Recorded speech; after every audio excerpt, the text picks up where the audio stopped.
Today I'm continuing my series on WaterBath canning, and I want to go over with you all about canning salts, spices, pectin, and more. Hi sweet friends, I'm Mary and welcome to Mary's Nest. I'm a former New York City girl, but now I live the simple life with my sweet husband here in the Texas Hill Country. And this channel is all about cooking from scratch, living naturally, and creating a cozy home. So if you're like me and you want to live the simple life no matter where you live, be sure to subscribe to my channel and don't forget to click on the little notification bell below. That'll let you know every time I upload a new video. When you're new to WaterBath canning, it can seem a little overwhelming. And when you look at all the products that are on the shelves at your grocery store or the big box store, you can be a little unsure which one should I pick, which one is the best, so on and so forth. And so today I thought I'd walk you through everything and you can get a feel for what each one does and which ones you might like for your canning adventure. Now I know here on my channel I talk a lot about making homemade vinegar, and I love to do that. But when it comes to canning, you really have to rely on using the distilled white vinegar that you'll see at your grocery store. And this is easy to find, any grocery store, big box store, whatever the case may be. But especially for pickling, you're going to want to get vinegar from your grocery store and definitely not use anything that's homemade. And this is the type of vinegar that not only will you be using when you pickle vegetables, whether they be pickles or other vegetables, you'll also use this to clean the top of your jars before you put your lid on. And next, when it comes to canning, when you're doing something that involves salt, you really need to search out canning. It's usually called canning and pickling salt. And this is one brand, the Morton company, you see that so common with salt. And then this is a pickling and canning salt by the Mrs. Wages brand. And the reason, they're just the same thing, they're just different brands. But the reason why you want to use canning and pickling salt is that this is just salt. There's no caking agents in it that a lot of the salts, the regular table salt that you may buy has caking agents in it to prevent it from clumping together. But that can make your final product when you're doing your canning look cloudy. And so you want to get just pure salt that's specifically made for canning and pickling and that has no caking agents in it. And another thing that's nice about canning and pickling salt is that it's ground really finely, so it mixes very easily with your liquids when you are canning. And then continuing on the pickling topic, there are a couple of options that you have. This is called pickling lime. It has nothing to do with the fruit, the lime. It's calcium hydroxide, I think is the actual calcium hydroxide, if I'm pronouncing that correctly. And they call it pickling lime. And then this is something that's a little newer. It's called pickle crisp granules. And this is calcium chloride. So they're different ingredients. Now, the reason that you would use one or the other is that this helps with crispness. So when you're making pickles and you want them to be crisp, you're going to need pickling lime or this pickle crisp. Now, as I said, this is a little newer. And I laugh because I think that this is something that if our ancestors had, they'd be so happy when it came time for to pickle. Because if you've ever done pickles, and maybe if you're new and watching this, pickling lime is a job. You mix it with water and you soak your pickles in it, and then you have to rinse them, and then you soak them again and rinse them, and it can sometimes be a whole day affair. But it will guarantee more or less that your pickles will be crisp. The only problem is, with pickling lime, you also need to be really careful, and I'm going to tell you why. When you WaterBath can, you're looking for what are called high acid foods, and you need to make sure that the acid is maintained in your canning jar, when you go to put it in your WaterBath canner. And then it makes the seal, and then you can make it shelf stable and put it in your pantry. But you can only WaterBath can high acid foods. And that's why we've got vinegar, and then over here we've got lemon juice, which we'll talk about in a bit. And pickling lime is alkaline. So it's the opposite of acid. But by soaking the pickles in it, it keeps them crisp. However, they have to be rinsed really, really well. Because if you don't rinse them really well, and there's some lime left on them, that then can lower the acidity in your jar and create a very serious problem, allowing the botulism to grow, which is poison. So when you do pickle, pickling lime for the longest time really was the only option for making your pickles crisp. But at the same time, you had to be very careful and make sure you really rinse them well. But now has come along calcium chloride. And what's so nice about this is that this is neutral. It's not alkaline, it's not acidic. And you can actually mix this right with the liquid that goes into your jar before you can it, before you WaterBath can it. And this is supposed to guarantee that it'll make your pickles crisp. Now, I have never tried this, and I am really looking forward to experimenting along with you and seeing if in fact it does work well and keeps our pickles crisp. Now, if you are an experienced canner and you're watching this and you've tried the Pickle Crisp, let me know in the comments below what your success, or hopefully not failure, but what your success was. And this is just a little jar I wanted to show you. I normally don't buy this. I normally just kind of mix up my own. But I thought that this was so cute. This is mixed pickling spices, and it's made by the Ball company, who makes a lot of the canning things, the jars and Pectin and so on and so forth. And so I just wanted to show you this, but that's what pickling spice is. And it's just a mixture that you can also mix at home, make your own mix at home. But if you are new to canning and you just want to buy everything that's been pre-prepared for you, there are pickling spices available.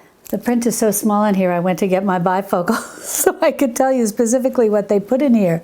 And it looks like it's mustard seed, makes sense, black peppercorns, dill seed, cardamom, ginger, I think it's coriander, allspice, chili pepper, cloves, and bay leaves. So that's a nice mixture, but definitely something you can mix up your own. And we'll do this too. I'll show you the homemade version that I make.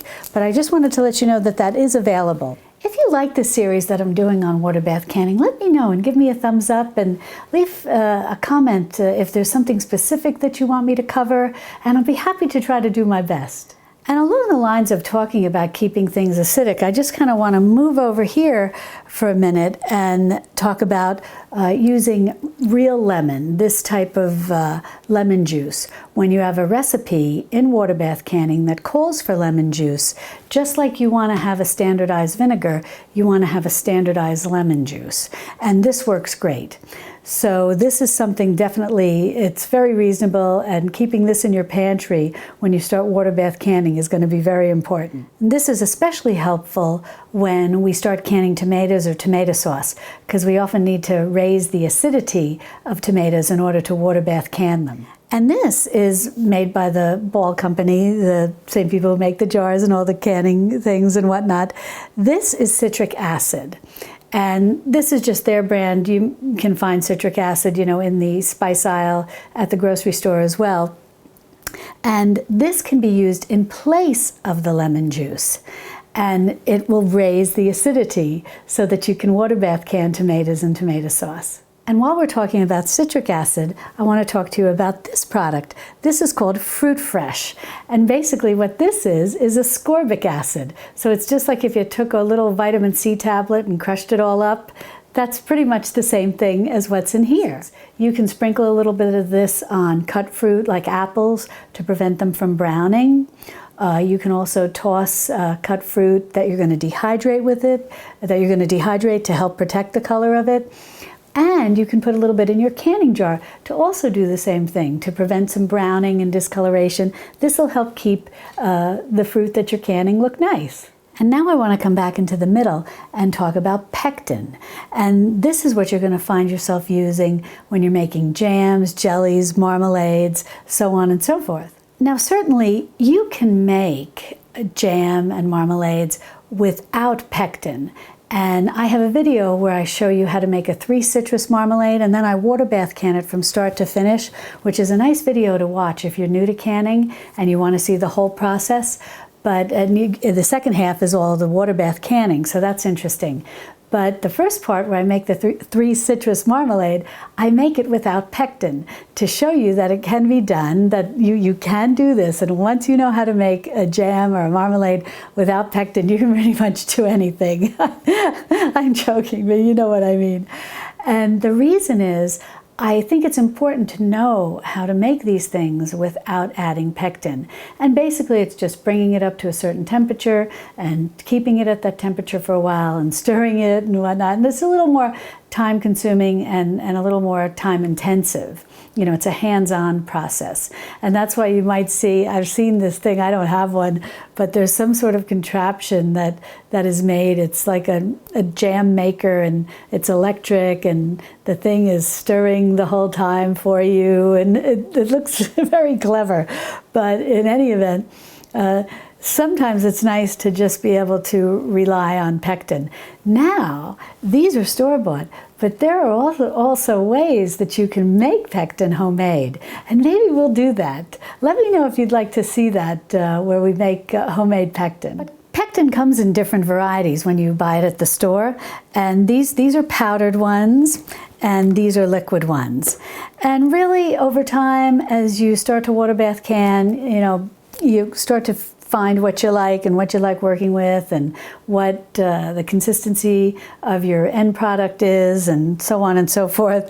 But I really like this Sure Gel, and this is their low sugar or no sugar option, which is nice because you can make jams and jellies using the low sugar or no sugar option.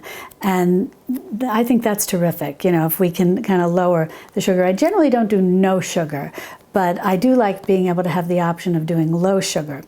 And this is, you know, Sure Gel, the Sure Gel brand. And I like this brand.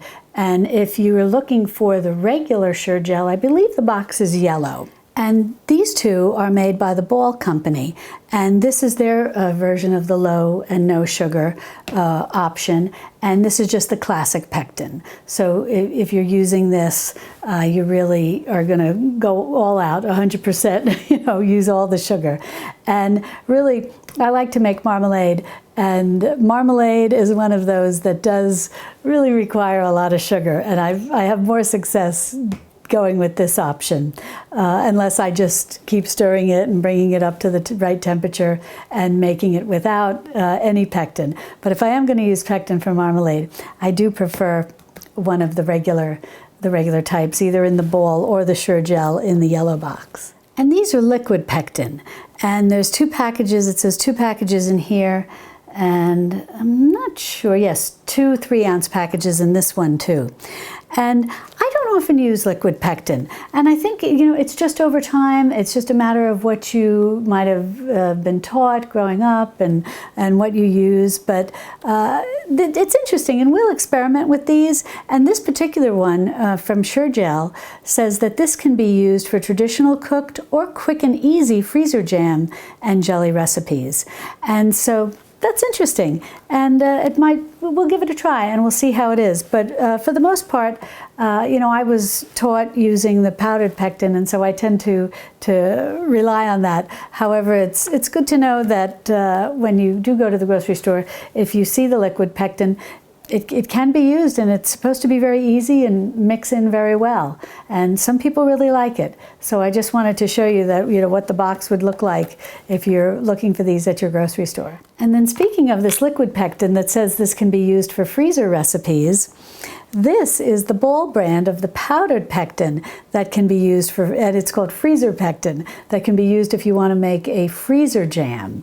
And what's nice is if you do want to do a freezer jam, which they're very easy, Ball also makes these plastic containers that you can put your jam in here, and you can put them right into your freezer. And then I just wanted to share this with you, even though we're talking about water bath canning, that if you want to just start out making jam and not advance yet to water bath canning it, you just want to make it and see how it goes, you can do this and then put it right into your freezer. So freezer jam is always an option when you're learning and getting started. If you'd like to learn more about water bath canning, be sure to subscribe to my channel and then click on this video over here where I go over all the supplies and equipment that you need to get started. And I'll see you over there in my Texas Hill Country kitchen. Love and God bless.